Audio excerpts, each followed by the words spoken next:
Hello friends. Today, I am going to share with you amazing and upcoming new features of WhatsApp. Don't skip the video. Watch until the end.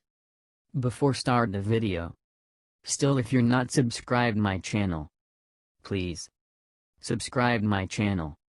And don't forget on the bell icon. Okay, let's start without wasting time. WhatsApp begins testing multi-device logins, improved search, chat clearing, and more. First of all, let me explain. What is multi-device logins? At the moment, you can only have one mobile device signed into WhatsApp. With a further PC, Mac or web browsers logged in, you can swap between these, but only one can be logged in at a time.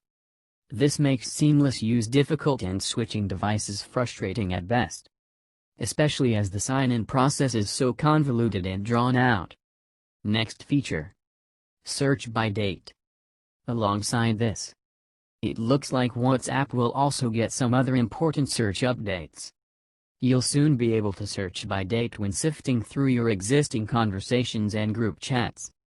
This will make it much easier to find date-specific messages and images. Screenshots show the iOS version of this function, but it will likely come to an Android beta channel update soon. Not only will you be able to search your messages via date, but we'll also soon get the ability to search messages on the web. This is a nice little toggle that will allow you to search for message content using the in-app web browser.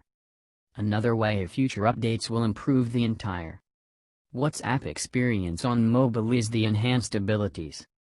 When you want to clear entire chats, you will be able to clear all messages except for those that you have starred, which will make it much easier to delete messages you deem no longer necessary. This is a bit better than the basic clear chat option already available. That's all for today. Hope you enjoy the video. If you have any doubt, leave your comment below. Please like, comment, share. Don't forget to subscribe my channel. Thanks for watching. Have a nice day.